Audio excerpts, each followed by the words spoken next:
right, so here we are back in session 2. It's been great speaking to some of you and just learning of more and more connections that we have, which is awesome. So I have to ask, who here has been to the Philippines? So the first 2 rows. You guys sat there on purpose. Who's been to Faith Academy? The same group of people. So I got my little fan section here in the front 2 rows. So it's just been great. It's just be able to talk with you, and it's just awesome. So here in section 2, we're going to more practical ways of how do we help missionaries. As we read before, Paul needed encouragement and said that you have encouraged me. He needed the church's encouragement. So I just want to share a couple of verses here. The Bible talks a lot about encouragement, of how we should encourage each other. 1 Thessalonians 5:11 says, encourage each other and build each other up, just as you are already doing. 1 Thessalonians 5:14, encourage one another who are timid. Take tender care of those who are weak. Be patient with everyone. Hebrews 10:24, let us think of ways to motivate one another in acts of love and good works. Romans 15:2, we should help each other do what is right and build them up in the Lord. As Christians, this is one of the things that we're supposed to be doing. We're supposed to be encouraging one another. We're supposed to be helping each other. We're supposed to be building each other up. And as we noticed that Paul said, I need encouragement. So this definitely includes missionaries as well. So I remember growing up thinking missionaries were these like superpower group of people. Now that I am a missionary, we're just normal people. We are just doing maybe extraordinary things, but not because of who we are, but it's because of God's work through us. But we need encouragement. So how can we encourage each other? So as I was preparing for this, I was like, it'd be great to ask missionaries how they need encouragement. It'd be great to do that. I know what I think based on my experiences, but I was like, what if I could ask missionaries how we can encourage them? So I wrote to Craig Fritchie at CMML, and I said, would you be able to send out a survey to the CMML missionaries? I said, I'm speaking at this conference. I did this survey just for you. I hope to use it more after you because it turned out really well. So he said, yeah, that sounds really good. So he was able to send it out for me. Within about a couple of weeks, we had 66 missionaries, CMML missionaries, respond to this survey. So I'm going to share that with you. I'm going to share some of the questions that I asked. Some of it was like, how can we encourage you? And I figured we can't really encourage if we don't know what they're dealing with. So some of it was, what do you struggle with? What's hard about being a missionary? Because I really don't think we can't really help people if we don't know how to help. And that's what this is all about. So for the first half, I'm just going to be sharing this survey with you. I'm going to be sharing some responses. I'm not going to share all 66 responses because that's just going to take way too much time. But there's some kind of highlights and it was very insightful. I'm really excited. I've been working on this, and I'm really excited to be able to share this with you. So first question, very simple. How long have you been on the mission field? So this lets us know who our audience is, who filled this out. So 71% have been on the field over 20 years. So these are mostly seasoned missionaries that have time to fill out a survey, not the younger ones, apparently. And then 19% were under 20. But it kind of gives us the perspective. So these are probably the older missionaries that have been on the field for a while. Some are retired. We can tell by some of their answers that we'll look at. But we're kind of looking at majority of these people are older missionaries. So I asked, what is the best part of being on the mission field? Serving the Lord, watching the Holy Spirit work, or helping people? My wife's like, I don't like that question. I screened my wife. She's like, I don't like it. All those things are good about. You need a like an other or all the above. I'm like, no, I want them to pick. But it's not a fair question. But that was on purpose. But 50% said serving the Lord is the most important. It's the best part of being on the missionary. 42% said watching the Holy Spirit work. And then just about 8 or 10% said helping people is part of that. All those things are good. They're all, I would click all the above as well. But the best part is just serving the Lord. Again, we've talked about that calling, that missionaries are called, and it's fulfilling that calling. For me, it's a confirmation of I know where I'm supposed to be. I know that God has put me in a specific place, in a specific area to work with a specific group of people and be able to serve him. That is truly fulfilling. So what's the hardest part about being a missionary? 45% said being away from family and being away from the church, the home church. That's definitely what I would pick. I'm definitely in that 45%. That's truly, there's nothing like your home assembly. There's nothing like I've been in my assembly since I was 3. So it's family. It's really these things. And then being away from family, being away from parents, being away from those things is definitely the hardest thing, being away from our loved ones. And then the second one was 24% said loneliness is the hardest part about being missionary. This might be hard to understand for some of you because usually we think of missionaries, they're always around people, right? They're always serving people, they're always helping people, they're always ministering to people. But a lot of times missionaries, they don't have someone that's like them. They don't have another person that's like them, that understands them. So because of that, they're always giving and giving and giving. A lot of missionaries aren't taking. And a lot of times missionaries can be definitely lonely on the field. Especially, I would say, single missionaries, definitely that don't have a family. It's very lonely. My wife and I, we saw that, and we started having singles teachers over at our house, especially during like holidays, like Thanksgiving and Christmas, because that's when they're homesick. That's when they want to be with their families. So sometimes we would have like 15 singles in our home for Thanksgiving. And it was just a great time for them to be in a family setting, to be with our kids, and just to hang out. I always thought we were going to do this Bible study, and no, they just needed a family to be with. But loneliness is definitely something that missionaries struggle with. Being in a foreign country, 18% said that's a struggle. Obviously, you can prepare all you want, but sometimes you can't really be prepared until you actually get there, and there's always going to be culture shock. 14% said financial support is a struggle, and then 11% said quality medical care is also a struggle in that area. So those are some things. Again, I wanted to know what they struggle with, because that's how we can know how we can help, if we know some of the things that they struggle with. So what is the best way that someone can encourage you? This blue is all the above. I let them click all the above for this one. So a financial gift, encouraging note, prayer, a phone call, a visit. Basically, it was all these highlighted things that they all agreed. Most of them said, yes, do any of this, and this can be an encouragement to us. All right, so I just asked the question. These are questions that we might not be able to feel like we can ask missionaries. And most of the missionaries wouldn't really give you a good answer. Oh, yeah, we're fine. Yes, I feel supported. We also know missionaries like to talk. And in this survey, they did. They wrote a lot I was like, wow, missionaries are actually sharing their feelings.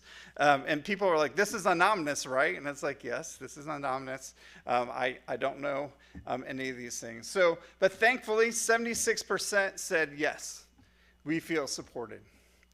24% said yes and no. They're like, yes, I feel supported, but. And I was like, well, that's not fully yes. So I made that category yes and no. And one person said no. So I will share that with you. So I want to share some of the responses. So this was a short answer. They were able to say what. So the first person said, yes, God has always provided. When the bills increase, the support does too. He has been so faithful, but that faithfulness comes through faithfulness partners who give and pray, etc. Isn't this what we saw with Paul? Right? So, God provides. God provides, and it's through prayer, and it's through people like you. So this is a very biblical response. Someone else said, yes, very much so. Again, our policy is to look only to the Lord for our finances without writing about our financial needs in prayer letters or broadcasting them on social media. For over 30 years, he has generously supplied for all of our needs without us having to ask anyone. Well, they said 30 years, but we know this is like an old school missionary. I can tell. We haven't made any of our needs known. We only request our needs to the Lord, and he provides for us. So that's one thought. Somebody else said this, which is very interesting. Yes, when we are vulnerable and share our needs through prayer requests, we can see that God's people truly care. So this is kind of the other side of that coin. Yes, we fully trust in God. We know that he's going to meet our needs. But if we actually are vulnerable and let our needs known, then that's how people can respond. It's hard for you to know exactly how to help somebody or provide for somebody if they just say, I'm fine, but they're not fine. So this person was like, we can see that the Lord's people actually care when we share personal things with them. Somebody else said, we have been well provided for financially. In addition, a brother from our commending assembly asks about updates every week. And knowing that we are being upheld in prayer by the saints at home is the best support we can ask for. So he talks about financial support. He talks about communication once a week. That's a lot, but it's great. That's really good. And then as well as prayer.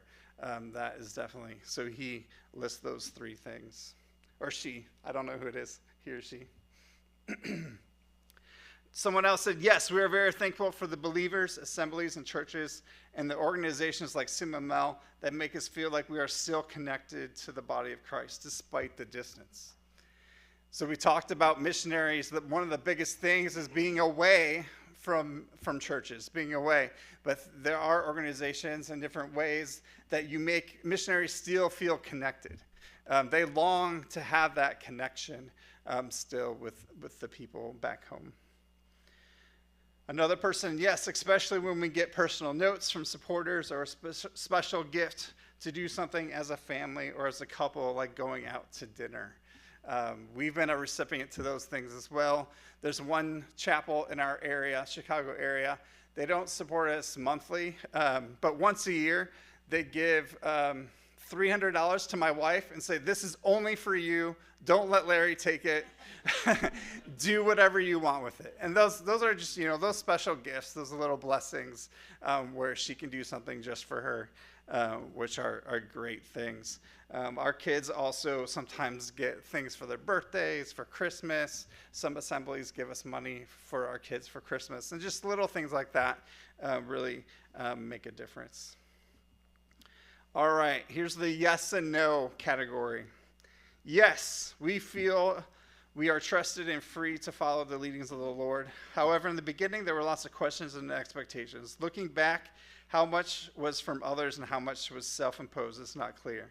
Also, we know that there are many who pray, and God uses many to support us when we pray for various needs. So yes, we feel supported. But there are only a few people who really know what we're doing from a personal, practical position. It is so refreshing to share with those who have been here and can truly understand. So there's, yes, we are supported. Financially, we're supported. But we don't feel like people really personally are interested. Yes, though there's always a disconnect. Even mission workers from the best commending assemblies can feel isolated and forgotten. I was surprised that missionaries are saying this, right? But again, there's this disconnect. So yes, we're a part of you, we're sent from you, but we don't feel connected all the time. Sometimes we feel forgotten. Okay, this is what missionaries are saying. And then the next answer, financially, yes, not so much on a personal level. So again, there's that personal connection that missionaries are looking for. And then another one, yes, but there have been several times that I feel that we've lacked sound advice. So they're looking for wisdom. They're looking for counsel. They're looking for those things. In the assemblies, there's an amazing amount of freedom that missionaries get. And a lot of times that's great. Especially in our assembly, our elders, feel free to do what you need to do. But sometimes we're looking for do this, or we think you should be doing this. So sometimes they're looking for wisdom. But that's hard because you don't know exactly what we're doing and what we deal with in the Philippines. So sometimes that's hard to know sound advice because they haven't been there. They don't know exactly what we're dealing with. And the one person, this person only said, not really. I wish I knew who this person was. First of all, I wish I could just give him a hug and say, I'm sorry, you don't feel supported. But I wish I would know why. I wish they expounded a little more and say, why don't you feel supported? What do you need? How can we help you? But unfortunately, that's all they put down. All right, next, okay. So when I first read this response, I was like, you didn't answer the question. But the more I thought about it, they actually did answer the question. So this person says, I'm now 88 years old and retired, but I still seek to share the gospel in different ways through the gospel booklets that I can give to workmen in the hallways I see when I go to meals in the dining room. Hopefully people still pray for me. But I was like, but that's not the question. The question was, do you feel supported? But this kind of opened up my eyes. This person is like, missionaries don't really retire. This person is still sharing the gospel. This person is still, sounds like they're in assisted living, and they're sharing, and it's like, I hope people are still praying for me, because I'm still doing the work of a missionary, even though I'm retired, even though I'm in a home, I hope people are still praying for me. There was another person who also said that they were 88 years old and assisted living, and they went and told me about all their meals and everything, and said a retired missionary or a retired elder just visited me today and had lunch with me, and then my closest son lives 3 hours away, and it was too much to share. But it was this whole story. It was the same thing. It's like this woman or man, I don't know, is very lonely. This person is lonely. So it made me think we need to take care of our retired missionaries as well. And I know some assemblies still financially help out retired missionaries, but visiting them, taking care of them is still definitely needed. All right, so the next question, please share a time that someone encouraged you. So I wanted some examples. I wanted some specific things. So 40% said, visit your missionary. 40% said, I'm mostly encouraged when somebody visits me. And that's the first two rows here. We have always felt that. We have always felt that, people just need to visit us. I showed you a video, I show you pictures, but it's not the same. I can't explain everything. Just being there, seeing things, just really opens your eyes to that.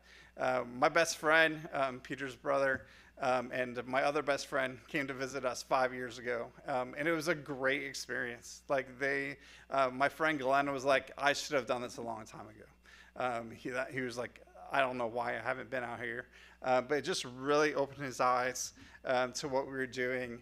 He spent time with the Harveys, and he went to a wedding, and he's like, that was the craziest thing I've ever been to. And just that culture, there's just really nothing.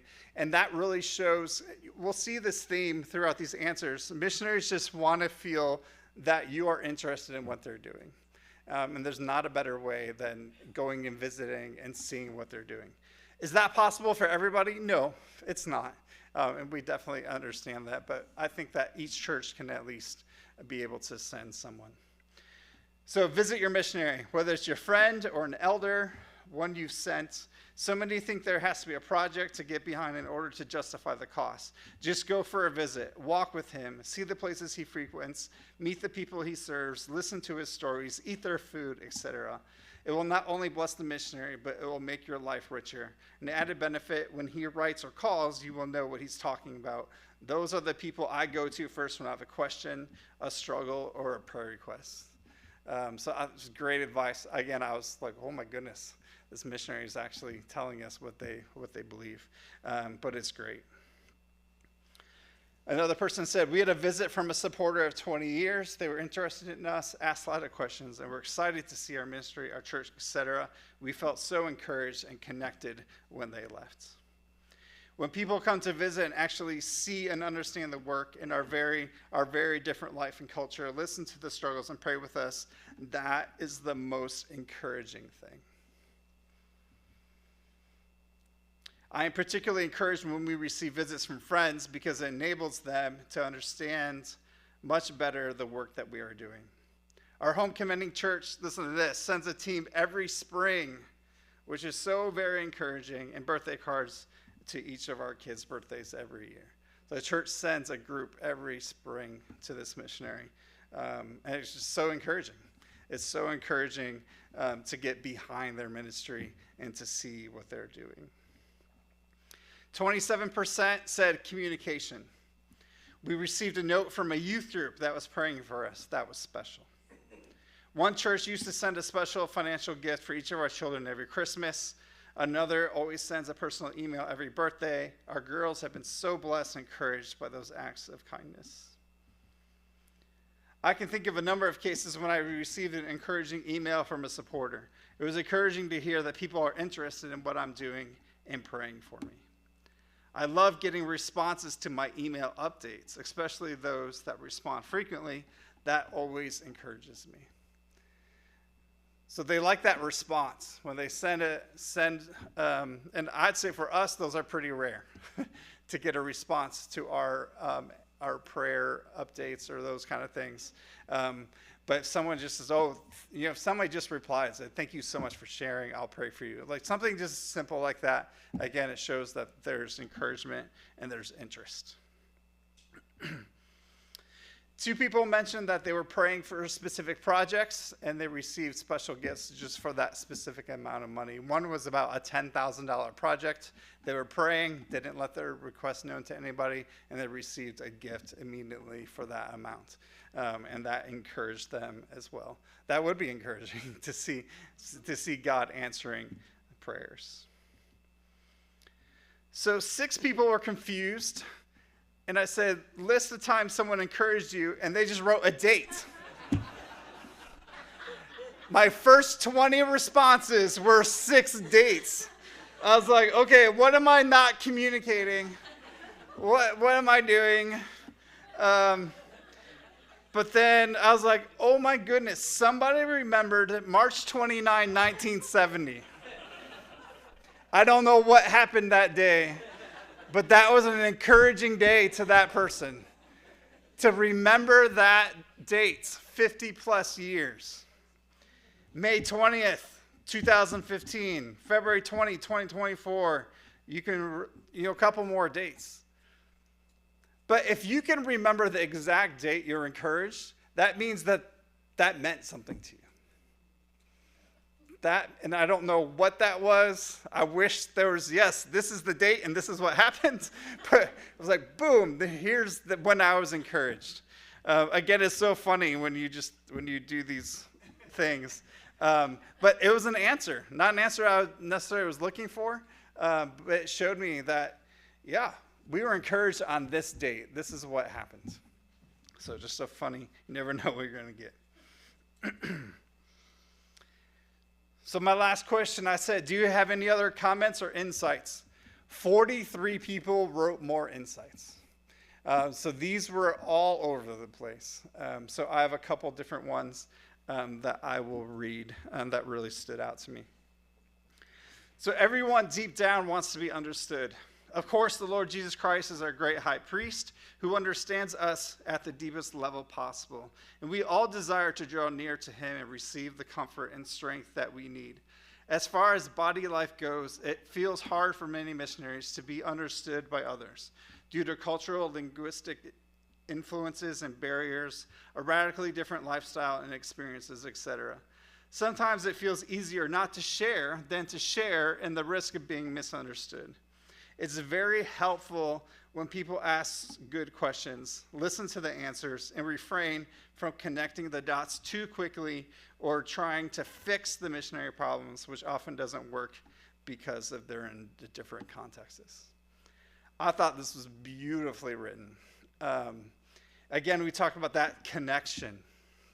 Missionaries just want to have a connection. They want to feel, I don't know if it's like they want to feel justified for what they're doing, but they want you to understand what they're doing, and they want you to be interested in what they're doing. And I can relate to that. Sometimes it's uncomfortable to actually share because it just doesn't make sense. I remember my first time back, I came back for a funeral, my grandfather's funeral, and I had dinner with my two best friends. And I shared something with them, and they totally made fun of me. Totally made fun of me. And they're funny guys, so that makes sense.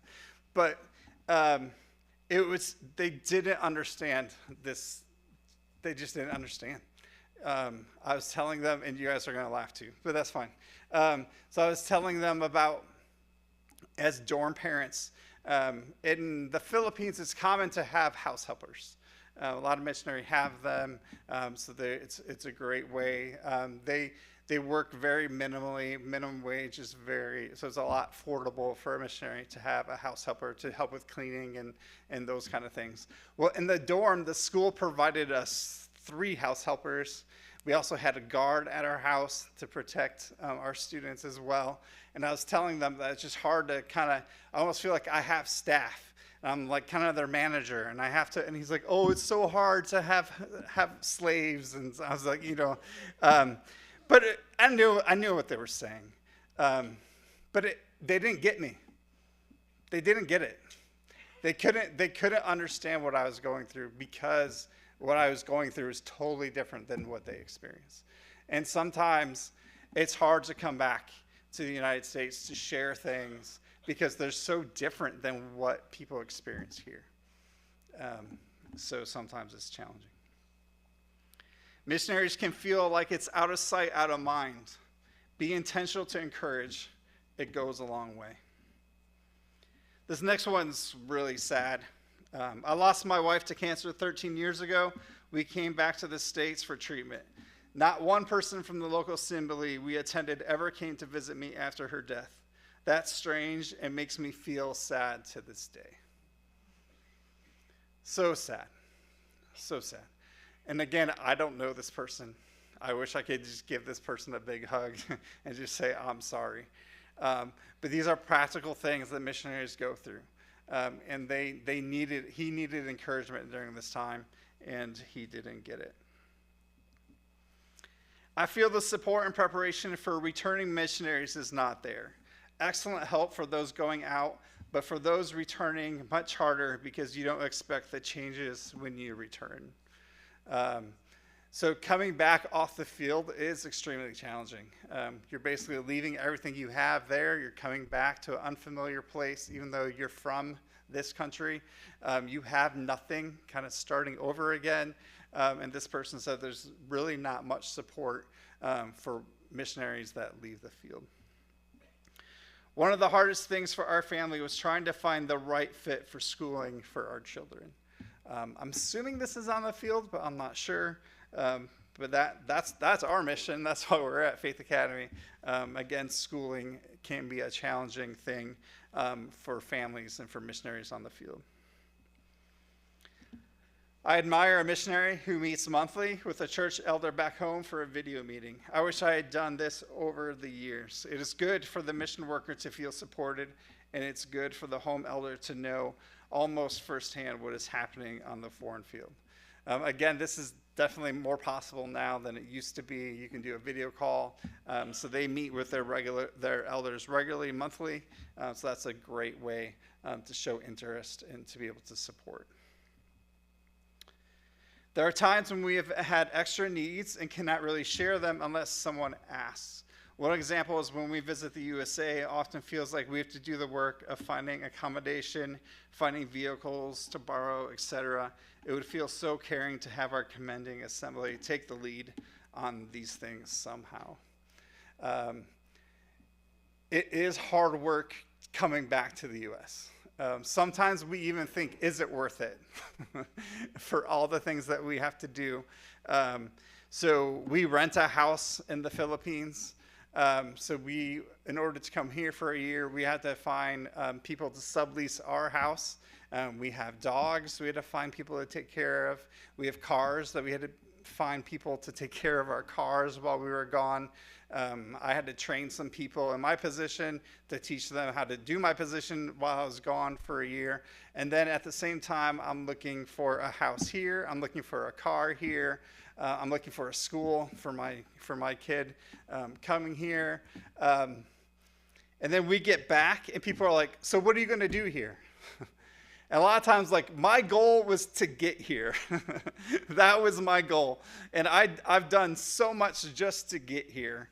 And now I don't know what I'm doing. I'm just, I had some things planned and lined up. But a lot of it was, yeah, it's really hard. I have a friend that usually helps us get a car. I have a friend in our assembly. He adds us to his family plan for our cell phones.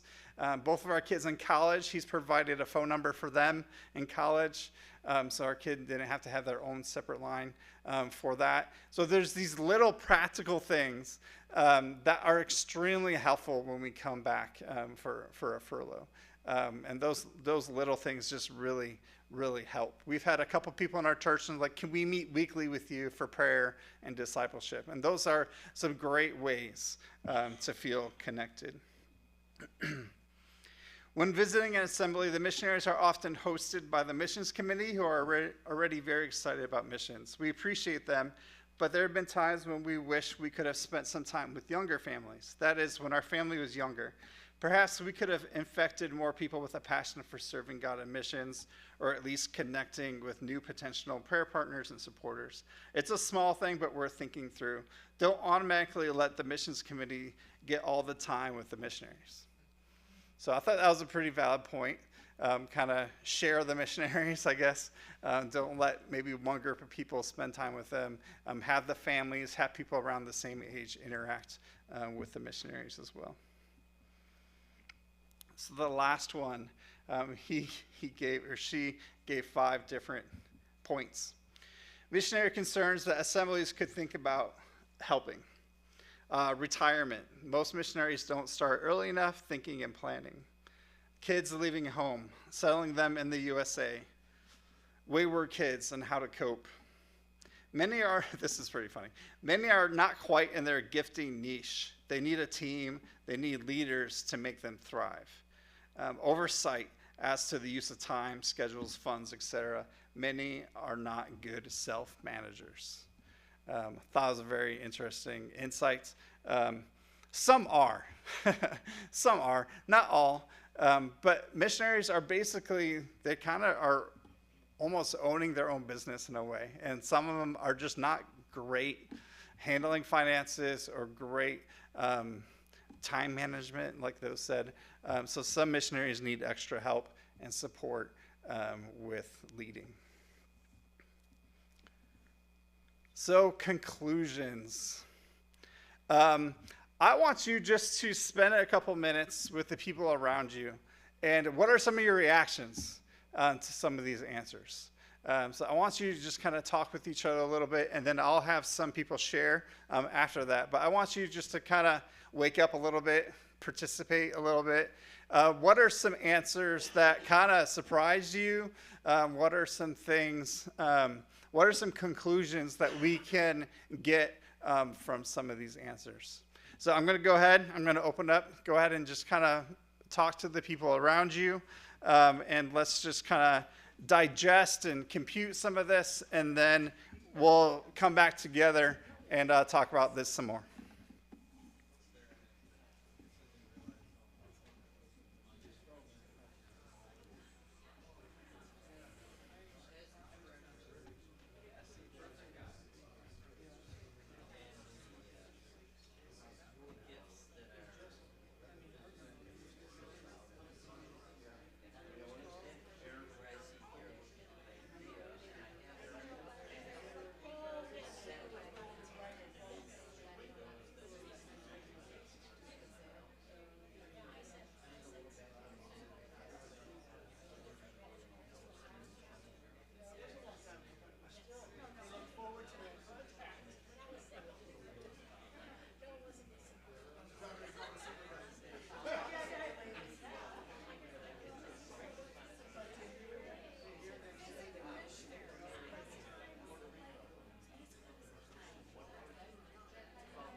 All right. Let's come back together. It looks like we had some good conversations. So we can kind of share maybe some of your thoughts. First, was this helpful? Yeah. Yeah. What's your kind of initial reactions to some of these comments? Well, we think you should do this annually. Great. Do the survey? Or come here every year? Might be a longer commute next year from the Philippines. But do the survey annually? Yeah. Yeah. Or maybe you see an enrollment. Yeah. Yeah. Yeah, I talked to Craig initially when we first sent this out, because I told him, feel free to read it, because I gave him, so he could read all the answers. I'm like, CML can use this for whatever they need it for. Yeah, I think 66 responses is good, but there's like 500 or plus missionaries from CML, so we could even get a bigger, maybe a bigger response next time. But yeah, that's a great idea. That was a good response number. I thought it was. Expecting, maybe 10 or 12. Yeah, exactly. Yeah, I thought the same as well. Good. Other initial responses? Yeah, it opened my eyes up to some things that I hadn't thought about before, like how we should act as commending missionaries, recommending missionaries, and what we could do and how we could support them. So Yeah, good. I also don't want you to think that this is the only right way. Does that make sense? But I want to open up, like, this is what missionaries feel.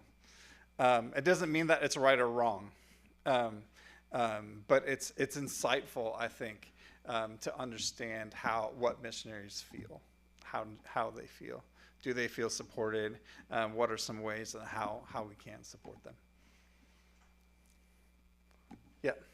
I think an idea would be to have a mission trip to go visit your missionaries. Mm-hmm. So as collectively praying about someone that could go, send them out to visit.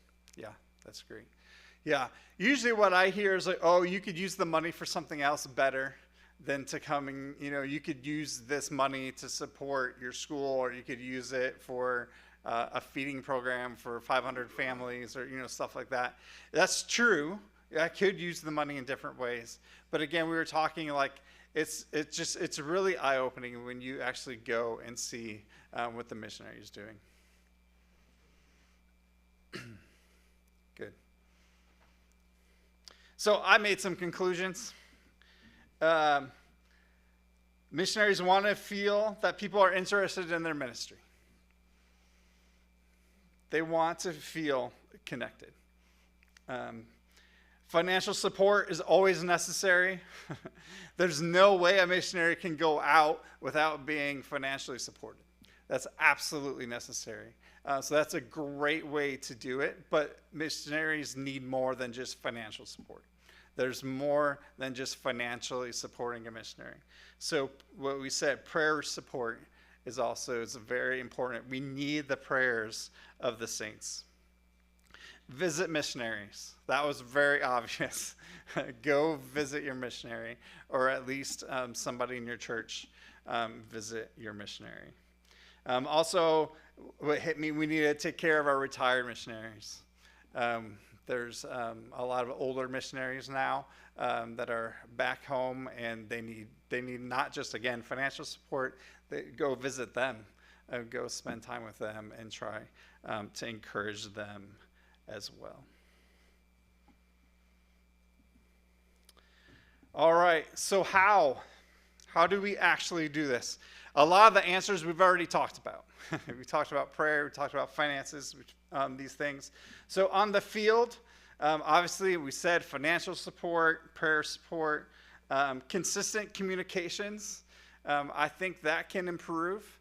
I heard somebody was talking like, it's good to send an email to a missionary that you send a check to, and maybe explain why you're sending them money. Maybe explain, because we get money sometimes from people that just go through the handbook, and I don't know who they are.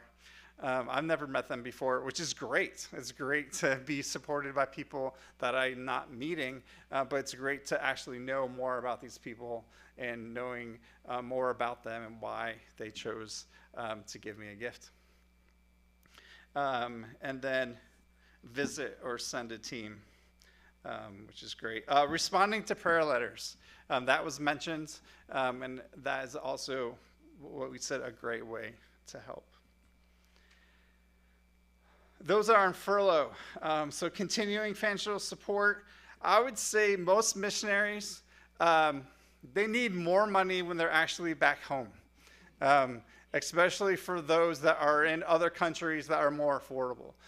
So the Philippines cost of living, it's cheaper than here. So when we come back, we need actually more support here because things are more expensive here. And so that is a good thing to kind of understand that unless they're in the UK or in other first world countries, maybe that's not as well, not the case. But for those of us who are in third world countries, the cost of living is much more expensive here. So it would be good to increase your support when they're here. We talked about prayer support. We talked about, helping them with housing, helping them find a car, helping them with schooling, cell phone service, even counseling. I would say a majority of missionaries could really benefit from counseling when they come back home. So if you were to say to a missionary, can I provide some money for you to go get counseling? I think that was a really good practical way that a missionary could use. It's interesting for me. I am the administrator for our counseling department at Faith Academy. It's great that we have counselors. But because I'm their boss, I can't get therapy from my counseling team. It's definitely a conflict of interest. I can't share with them of my struggles because I'm their boss. So a lot of times, I could definitely benefit from counseling at times. But again, it's so expensive here.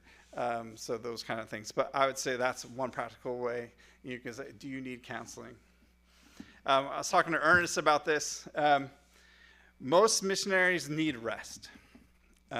That's why they're coming back, is because they're maybe close to burnout, or they're preventing burnout from happening. Personally, I've had a really rough couple of years, different things that I've had to go through, mostly child safety. I'm in charge of our child safety team, and I've gone through abuse cases, and I've lost friendships over different cases that I've had to be a part of. It's mostly actually the parents that cause me the problems and not the kids. It's the parents of how they react to things and yelling at me. And so for me, I was like, I just need to get away. I just need to get away. I need to come home and rest. But then when I come home, people say, what are you doing here? And it makes me, personally, I'm opening my heart a little bit. It makes me feel guilty that I need rest. When somebody asks me, what are you going to be doing? What's your schedule? What do you do here? Like, you should get a job. You should do this. You should do that. And that's part of that disconnect. I was not planning on talking about this. But it's part of that disconnect where it's hard to do any job. We all know work is stressful, but it's harder to do that in a foreign country. And a lot of missionaries, and some of them, they feel like they need to speak every week, and they need to travel, and they need to do this and that. For our family, it's family time. It's me and my wife. We go for walks, an hour walk, try to get a walk in every day and spend time with each other. Our marriage can definitely feel stress over there. So it's reconnecting with my kids. It's reconnecting with our parents and with our families. And it's really coming back here. It's almost a reset so that we can go back and finish and do more work. That's at least for our experience of what furlough is. I love speaking at these things. So I love doing these things as well, raising awareness, talking about missions. But sometimes we just need a rest. We just need a recharge. We need a spiritual reboot. and be able to do that. So instead of saying, what are you doing? Maybe say, how are you resting? Maybe that's a better question to ask. And I'm not saying that what are you doing is a terrible question. I know what your intent is. I know that you're just trying to connect with me. You're trying to have small talk. But sometimes we need to be careful, I think, of how we ask a question. So maybe like, what are you doing to get rest? Are you going to a counselor? Do you need to debrief? I went to my elders and said, I need to debrief with you. I said, I've gone through, I can't tell you everything through a prayer letter. If I would, it wouldn't be very encouraging. A prayer letter is a general summary of what's going on. It's not exactly, I'm not going to share my deepest struggles with you through a prayer letter. So that's kind of where it is. Hey, shoot an email. Like, how are you really doing? Or something like that. Or just sharing those kind of things. And again, just be interested. Ask good questions. Think about the questions you're asking. And really show interest. One of the things for our family it's hard when somebody asks us for dinner or something, they ask about our ministry. I feel like sometimes I'm only talking about myself, and sometimes I do want to share, but I don't always want to just talk about me all the time. I also want to know about you. I want to know, how can I pray for you? It's also both-sided. Like, you shouldn't be the only one praying for me. I should also be praying for you. I should also be listening to you. Again, it's just having those meaningful relationships. A lot of missionaries have very surface level relationships. One person that I didn't read talked about sometimes we don't know who to trust on the mission field, and we feel like somebody always just wants to take advantage of us. Especially for those of us who are in third world countries, we do appear like we're wealthy. I'll have people like just following me from store to store, begging me, asking money. It's a lot more in your face. And a lot of times you're like, yeah, does this person really want to come to our church? Or they just know that we're going to give them money. And that's, there's kind of that battle. And sometimes it's hard to know, who can we trust? Who really, and to be able to come here and just have like a really deep, meaningful relationship would speak 1,000 words to a missionary. So how can we help missionary kids? So I'm thinking of those that are in college, sending cards, sending care packages. Let them stay with you during a break. That's why we came home for our daughter, Abby. But for next year, she won't have home to come home to for different breaks. Hopefully some of my extended family will open up their homes. But sometimes they don't. Sometimes they don't have a place to go to for Christmas or for Thanksgiving, stuff like that. My son when he was in Alberta, when it was parents' home weekend, him and his friend would just laugh. Like, oh, what's it like to have your parents come visit you? And, stuff like that. And we visited my daughter at Emmaus. He's like, oh, it must be nice to visit your daughter while you're here. And he means well, but it's kind of a jab to us. You didn't come visit me in college, and you didn't see my room, and those kind of things. But those are some things that's hard for missionaries, is to be able to leave their older kids here while they go back. So those are some good things to do as well.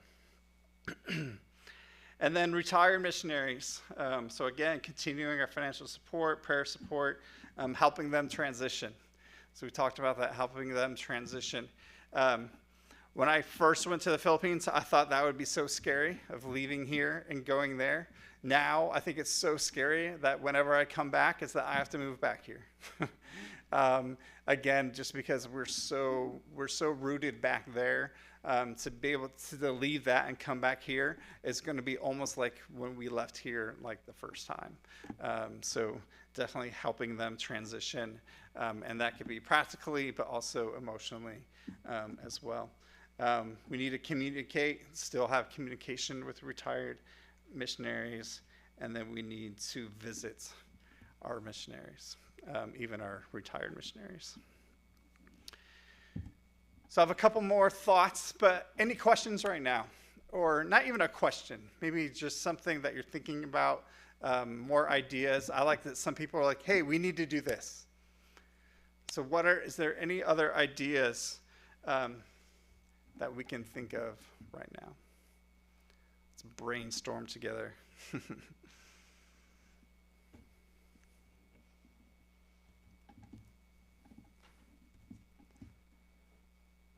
there is no real retirement for missionaries, right? Me and Ernest were just talking about, and Carolyn, but when those of us who are employed as an OT or a PT, right? When you retire from being a PT, you stop being a PT. So is there a more, like, and then obviously you want to answer, but like a different word for that we could maybe, because when people see retired, they think they're done. I understand refocus, but to me that's a weird word. But is there any questions on, am I the only one to notice that? I'm assuming not.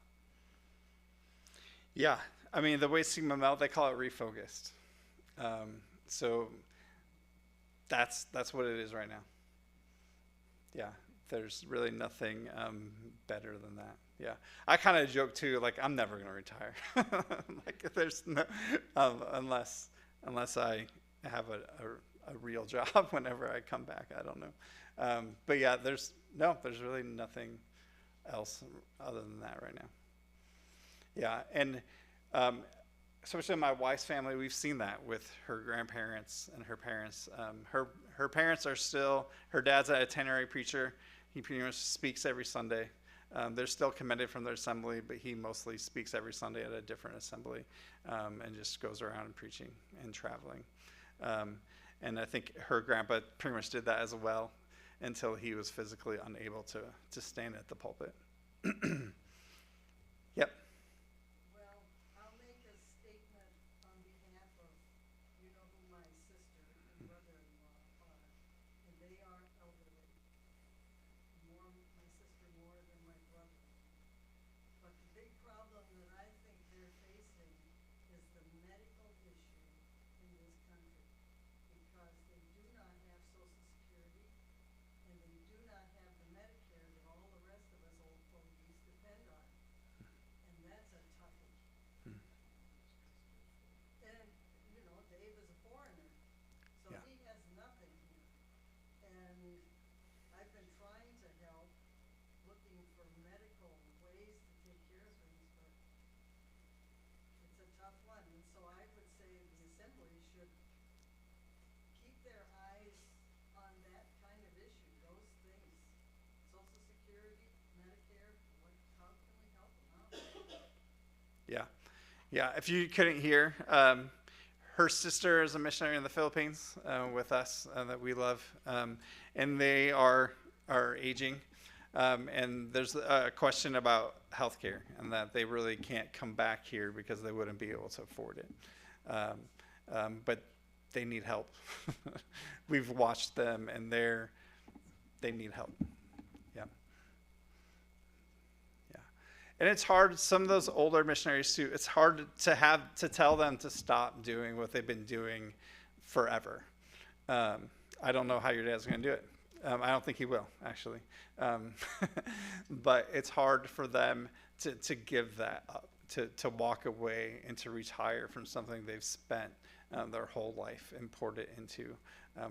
I think their their struggle is probably going to be more emotionally detaching than healthcare, but healthcare is definitely an issue.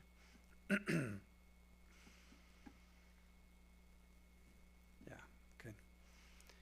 These things are hard to talk about, but they're so important. They're so important and beneficial, and I'm so glad that a lot of them were opening up, because a lot of times we don't see that. We don't see them saying, yes, we need help, or we need encouragement, or we need these things. But like I said in the beginning, that mountain picture, the missionary on top needs the support and the encouragement from below. And that's what the church can do. That's what the church can do, is to be able to support and encourage and take care of them, because they can't do it by themselves. A missionary can't provide everything that they need by themselves.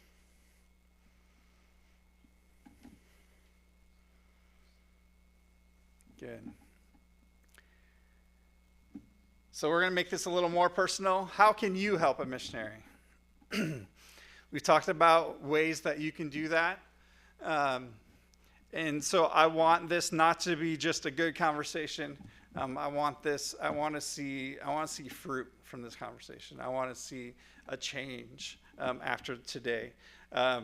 It could be simply just writing a note. It could be just sending an email. How are you doing? Somebody that you know from your church or somebody that you know. It could be just a simple note, a simple email. It could be supporting a missionary. It could be any of these things that we've talked about. But I really think that these are some easy things that we can do. So I want you to think, what can I do? What can I do to help someone I know? If you don't know anyone, there's the missionary handbook, and you can just look through it and pick somebody randomly. You can look through different people. And this is not me trying to tell you to help me at all. I'm doing this on the benefit of other missionaries. I feel like I feel like God has called me to help missionaries. And when I was going through this, I was like, I really enjoy helping missionaries. I really enjoy helping other missionaries to just help them and encourage them as well. I do have some of our prayer cards in the back, so if you would like a picture of our family and a reminder to pray for us, we would especially appreciate that as well. I have some in the back. I didn't put them all out because I've learned in the past not to put them all out, but if there's run out, I have more. And then, I would love to hear from you. I do want to offer, I'm going to contact Craig and see if I could maybe write an article in the Missions magazine about this survey and be able to publish that in the magazine. I'm going to ask Craig if I can do that. I hope I can have more opportunities to share this survey. I really think that this was just for you, but I want to share it with others. So if you know other churches that might be benefit from this, I'd be happy to share this as well. Some of the missionaries wanted the responses as well, so I'm going to try to do a summary to send back to the people that actually participated in the survey as well. Again, I was so excited to share this with you today. I was like, I was just so excited how this turned out, and I just was really excited to share this with you. So I am actually done. I've never done 15 minutes early. I could take a couple more questions if there's any more questions. If not,